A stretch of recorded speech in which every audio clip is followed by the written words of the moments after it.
बिहारी शब्द जो बोला जाता है वो गाली के रूप में वहाँ बोला बेटा जाता है। बाप बेटा से तबाह है, वैसे देश नेता मिथिला से के तबाह लिए गलत साबित होता है। मिथिला में बेटा और ये हम लोग पराया मौजूद धन है दरभंगा जंक्शन में, और जैसा कि हम सब जानते हैं कि अब छठ खत्म हो चुका है बिहार में, और बिहार जैसे ही छठ खत्म होता है कि सब अपने अपने रोजगार के लिए आगे बढ़ जाते हैं, और रोजगार के लिए जैसे ही आगे बढ़ते हैं कि और क्योंकि हर आदमी को रोजगार चाहिए और घर सबको पालना, अपना पेट पालना, तो रोज सब हम सब जानते हैं कि बिहार में रोजगार नहीं है, और रोजगार के चलते सब आगे बढ़ जाते हैं और बिहार से बाहर जाते हैं। लेकिन जैसे ही अब इलेक्शन आता है कि सब अपने अपने घर आ जाते हैं और जाति के नाम पर वोट कर देते हैं। अगर जाति का और फिर पैसे और फिर किसी भी लोभ लालच के चक्कर में अगर वो छोड़ के अगर वो बिहार में अपने भविष्य के हित में अगर वोट करेंगे तो उनको बिहार छोड़ के बाहर जॉब करने के लिए नहीं जाना पड़ेगा, जिसके कारण अधिकतर मतलब कि परिवार से बिछड़ के रहते हैं, भीड़ भड़ाका में आते हैं, सही से मतलब कि बैठने के लिए भी ट्रेन में जगह नहीं होता है। उसके बाद कई सारी प्रॉब्लम है जो मतलब उन लोग झेलते हुए अपने घर को आते हैं। तो जैसा कि हम देख सकते हैं कि यहाँ पे मतलब कि अभी तो ट्रेन जा चुकी है, इसलिए थोड़ा भीड़ कम है, लेकिन अभी थोड़ी देर पहले मतलब कि यहाँ पे जब हम लोग आए थे तब थोड़ा बहुत था, लेकिन अभी थोड़ा कम हो चुका है। तो जैसा कि हमारे साथ यहाँ बात करेंगे कि बिहार से बाहर जाने वाले लोग आखिर क्यों जाना पड़ता है और बाहर में वो लोग कितना परिश्रम करते हैं। तो पहले अपना नाम बताइए। मेरा नाम अमन सक्सेना हुआ, मिथिला स्टूडेंट यूनियन से जुड़ा हूँ। देखिए बिहार से जो लोग बाहर जा रहे हैं तो उन लोगों को रोजगार के लिए जाना आखिर क्यों जाना पड़ता है? देखिए, कहते हैं बेटी पराया धन होता है, लेकिन मिथिला के लिए गलत साबित होता है। मिथिला में बेटा पराया धन हो चुका है। आज हर एक घर से पलायन हो रहा है। 2 जून की रोटी के लिए यहाँ के युवाओं को, नौजवान को 10,000 की नौकरी के लिए दिल्ली मुंबई भटकना पड़ता है। लेकिन आज से जब 70 साल पहले, 100 साल पहले आप दरभंगा की स्थिति को देखिएगा, मिथिला की स्थिति को देखिएगा, तो ऐसा परिस्थिति नहीं था। पहले हमारे पास चीनी मिल था, पेपर मिलता, सूत मिलता, जूट मिलता। हमारे नौजवान 10,000 की नौकरी के लिए दिल्ली मुंबई नहीं भटकते थे। लेकिन आज की तारीख में ट्रेन भर भर कर पलायन हो रहा है। क्षमता से 3 गुना 4 गुना ज़्यादा भर भर के ट्रेन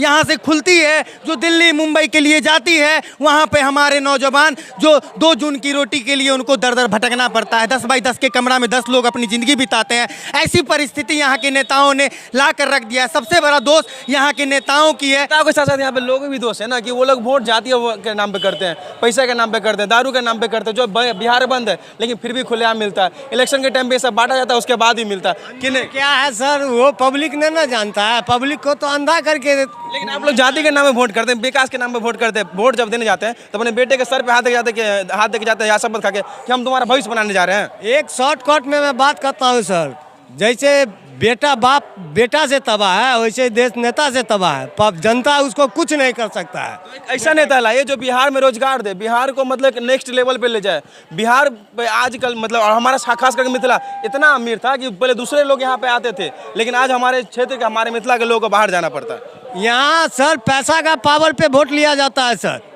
पैसे के पावर से। जो गरीब नेता खड़ा होगा वो कभी नहीं जीतेगा।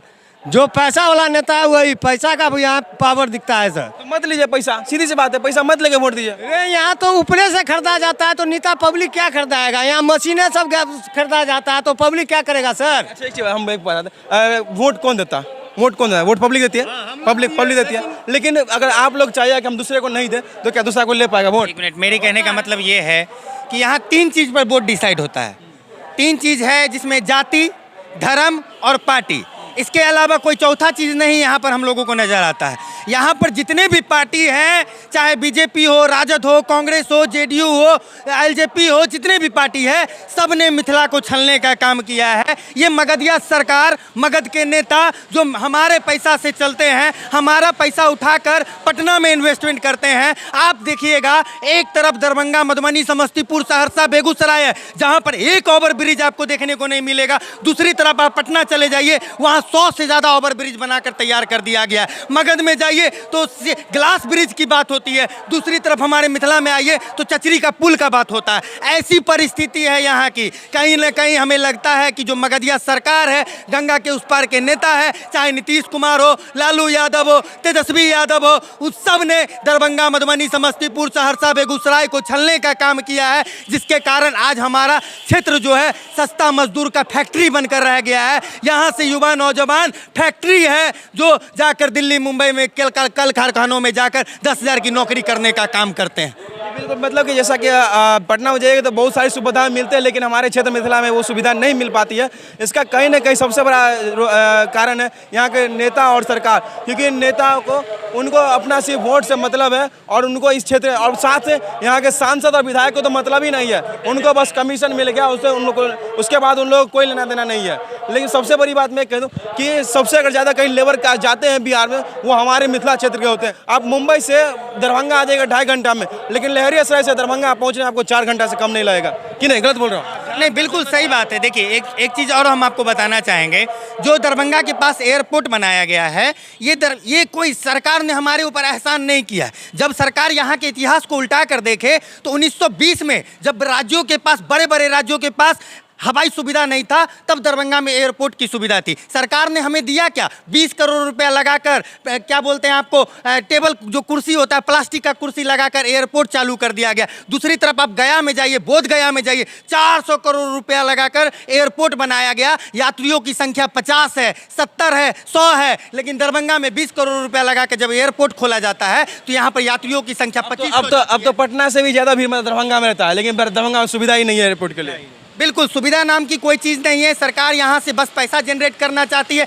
आप पीछे में रेलवे को देख लीजिए, हमारा रेलवे पूरे देश को सबसे ज़्यादा पैसा जनरेट करने का काम करता है, बावजूद हमारे दरभंगा रेलवे स्टेशन पर कोई सुविधा नहीं मिलेगा। आप दिल्ली चले जाइए ना, छोटा से छोटा स्टेशन पर एस्केलेटर लगा होता है, बड़े आप कहीं भी जाइए ओवर ब्रिज बना होता है, लेकिन आप दरभंगा आइए, आप दुनार जाइए, 2 घंटा आपको जाम में फंसने को मिलेगा। क्यों दरभंगा में ओवर ब्रिज नहीं बनाया जाता? क्यों पटना में 100 से ज़्यादा ओवर ब्रिज बन गया? हम यही सवाल यहाँ के सरकार से करते हैं और पटना की सरकार से भी करते हैं और दिल्ली के सरकार से भी करते हैं। जी बिल्कुल, हम लोग के पास ये जैसा कि अमन जी ने बताया कि हम लोग के पास पहले से एयरपोर्ट था और पहले से ही हम लोग का सब कुछ सुविधा, बस पैसा कुछ दे करके उसको बस चालू करवाया गया, हम लोग पे कोई एहसान नहीं किया गया। उसके बाद भी जहाँ पे सुविधा देनी चाहिए वहाँ पे सुविधा नहीं मिल पा रही है। उसके बाद भी मतलब कि कई लोग, और सीधे जब इलेक्शन आएगा 2024 में, अब इलेक्शन होने वाला है, तो कहा जाए कि हम लोगों ने एयरपोर्ट चालू करवा दिया ये, जबकि उन लोगों ने कुछ नहीं करवाया, सिर्फ कुछ पैसा देकर के उसको चालू कराया, लेकिन सुविधा सब हमारी है। पहले से, आज से कई मतलब कि बहुत पहले से हमारे पास एयरपोर्ट भी है, रेलवे भी है। दरभंगा रेलवे आज से नहीं, बहुत पहले से राजा महाराजों के टाइम से चलते आ रहा है रेलवे।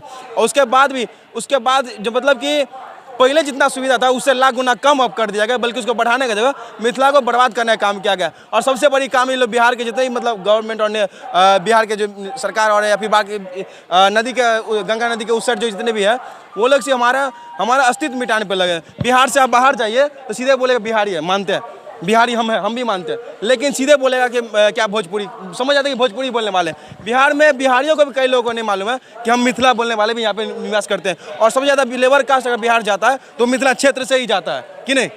बिल्कुल, देखिए, बिहारी शब्द जो बोला जाता है वो गाली के रूप में वहाँ बोला जाता है। दिल्ली मुंबई में कोई ये प्राउड मोमेंट वाली बात नहीं होती है। बिहारी नाम सुनते समझ आया कि लेबर कास्ट का आदमी आ गया। तो गाली देता है, जब बिहारी बोलता है दिल्ली मुंबई में तो वो आपको गाली देता है। कहने का मतलब कि ये बिहारी आ गया और ये हमारा रोजगार छीन के, जिसको नौकरी हम 100 रुपया में कर रहे हैं, ये 70 रुपया में करके हमारा रोजगार छीनने का काम करेगा। इस रूप से हमें गालियाया जाता है और कहीं ना कहीं सरकार की गलती है। यहाँ के जो सरकार है, बिहार में जो सरकारें बनी है, उन सब ने हम लोगों को छलने का काम किया है। जो हमारा दरभंगा का इतिहास था, जो हमारे मिथिला का इतिहास था, इन लोगों ने इसे मिटा दिया है। हमारे राजा महाराजाओं ने हम लोगों के लिए बहुत कुछ करके गया था, लेकिन आज के तारीख में इन नेताओं ने, भ्रष्ट नेताओं ने जाति, धर्म और पार्टी के नाम पर लोगों से वोट ले लिया। कि अब जैसे कि आप जितने भी देख रहे हैं, यहाँ पे देखिए बैग लेके कहाँ जा रहे हैं? हम दिल्ली जा रहे हैं। दिल्ली जा रहे हैं, आप कहाँ जा रहे हैं? लेने हैं किसी को लेने हैं? अच्छा, देखिए ये लोग भी दिल्ली जा रहे हैं क्योंकि ये लोग बैग इनके साथ में ही है। अभी तो ट्रेन भी नहीं है कि कल ट्रेन छूट गया, अभी 3 बजे है। तो मतलब ये लोग बाहर जा रहे हैं। अगर बिहार में अगर आपको रोजगार मिला, बाहर जाइएगा? यहीं करेंगे।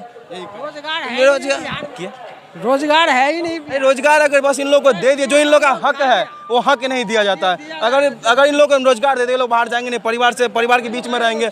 कुछ परिवार का जब तबीयत भी खराब होता है तब ये लोग बाहर रहते हैं, नहीं मिल पाते होंगे। क्या कई बार आप लोग के साथ भी घटना हुआ होगा? ना हुआ है, घटना हो रहा है, घटना बावजूद भी झेलना पड़ता है। क्यों? क्योंकि वोट देते हैं जाति के नाम पे, तो झेलना ही पड़ेगा। इस बार जैसे ही इलेक्शन 2024 में होगा, अपने बच्चे का सर पे सब आदमी हाथ देकर वोट देने जाएंगे कि हम बच्चे का भविष्य बना रहे हैं।